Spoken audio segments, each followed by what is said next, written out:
अस्सलामुअलैकुम। मैं आपको खुशामदीद कहता हूँ प्रोग्रामिंग उर्दू के एक और ट्यूटोरियल में। और इस ट्यूटोरियल सीरीज़ में हम बात कर रहे हैं ASP.NET के बारे में। आज के ट्यूटोरियल में हम यूज़ करेंगे VB.NET को। इस ट्यूटोरियल में हम सीखने की कोशिश करेंगे कि हम किस तरह कर सकते हैं pass data between the two pages using control. लेकिन इस केस में हमारे वेब पेजेस पर मास्टर पेजेस भी होंगे। तो किस तरह करेंगे? क्रिएट करेंगे एक नया प्रोजेक्ट और सेलेक्ट कर दें विजुअल बेसिक और फिर वेब और आखिर में ASP.NET empty web application pass data between two pages with master pages।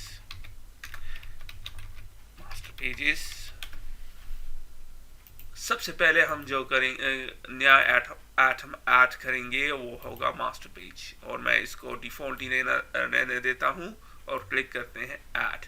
इसने मास्टर पेज हमारे लिए ऐड किया यहाँ पे। अब मैं 2 पेजेस ऐड करूँगा और इस केस में हम वेब फॉर्म के बजाय web form using master page, और सब पहले पेज का नाम देता हूँ मैं default.aspx और मास्टर पेज को सेलेक्ट कर दें और क्लिक ओके। और आप देख रहे हैं स्लाइटली डिफरेंट है। अब एक और पेज ऐड करते हैं और इस दफा मैं इसको नाम देता हूँ receive.aspx और सेलेक्ट कर दें मास्टर पेज को, क्लिक कर दें ओके। अब इसको क्लोज कर देते हैं। सबसे पहले मैं डिजाइन करता हूं इस पेज को, नेम, उसके बाद एक टेक्स्ट बॉक्स, कंट्रोल, उसकी आईडी देते हैं नेम टेक्स्ट बॉक्स और रन एट सर्वर। फिर 2 दफा ब्रेक रूल और आखिर में मैं एक बटन को भी डिफाइन करता हूं और उसकी आईडी को डिफाइन करते हैं नेक्स्ट पेज बटन और रन एट सर्वर, और उसकी टेक्स्ट प्रॉपर्टी को डिफाइन करते हैं गो टू नेक्स्ट पेज और क्लोज कर देंगे। और डिजाइन में चलते हैं और देखते हैं नेम और फिर एक टेक्स्ट बॉक्स, जो वैल्यू यहाँ पे हम देंगे जब क्लिक करेंगे तो वो वैल्यू को हम यहाँ पे रिसीव करेंगे। यहाँ इसको भी डिफाइन करते हैं इस पेज को, welcome to our website mister or miss, और फिर एक लेबल। तो जो वैल्यू टेक्स्ट बॉक्स में इंटर होगी उसको यहाँ इस लेबल कंट्रोल में हम एक्सेस करने की कोशिश करेंगे।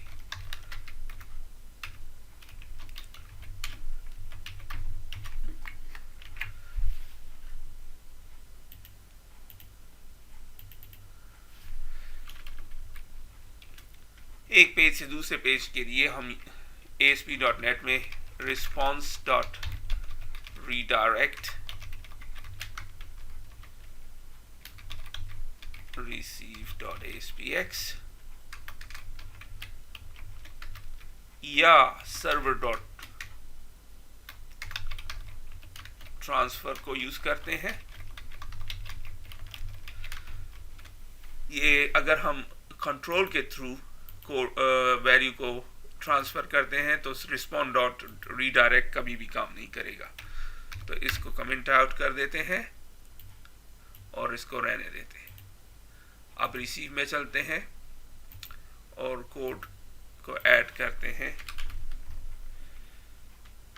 dim name text as new text box equals to previous page। हम पेज है उसकी प्रीवियस पेज प्रॉपर्टी को यूज करेंगे।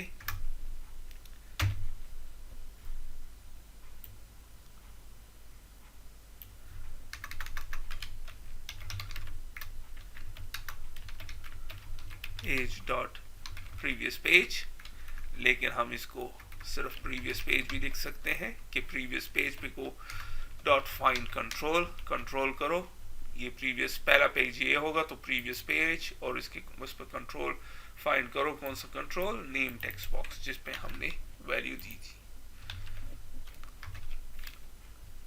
और इसके बाद हम लेबल कंट्रोल को यूज करेंगे और उस वैल्यू को शो करेंगे, जैसे कि आप dot text name text dot text, क्योंकि ये एक टेक्स्ट बॉक्स है। यहाँ पे हमने इसको डिफाइन किया था प्रोग्रामिंग के थ्रू। अब रन करते हैं और देखते हैं कि क्या होता है। और ये डायरेक्टली रिसीव की तरफ जा रहा है, तो सेट करते हैं स्टार्ट पेज को, राइट क्लिक कर दें और सेट एज स्टार्ट पेज, और आप रन कर दें। देखते हैं कि क्या होता है। जावेद, और आप देख रहे हैं एरर दे रहा है,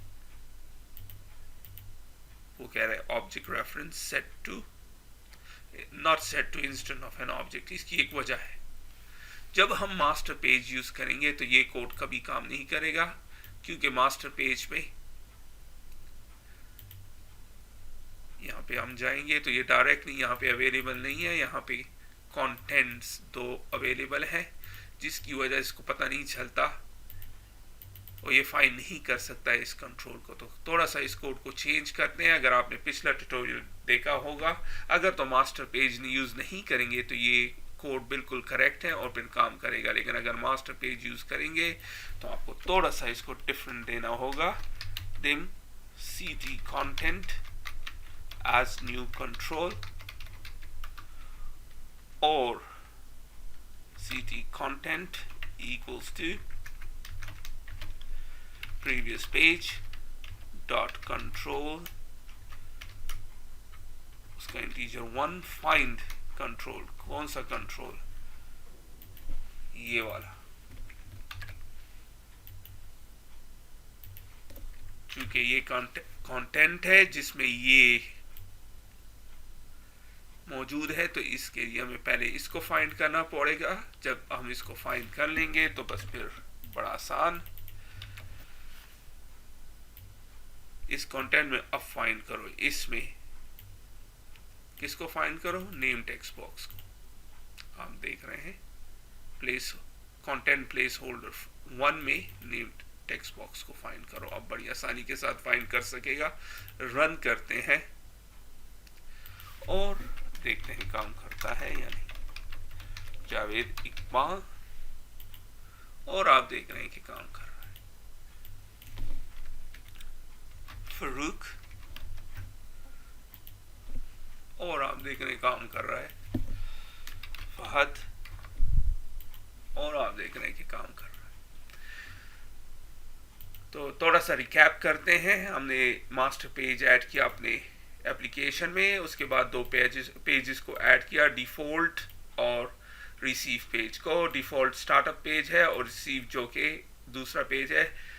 डिफॉल्ट में हमने एक कंट्रोल को डिफाइन किया टेक्स्ट बॉक्स को, और उसमें जब हम वैल्यू डालेंगे उसको हम रिसीव करेंगे रिसीव पेज पे, और उसको शो करेंगे अपने लेबल कंट्रोल में।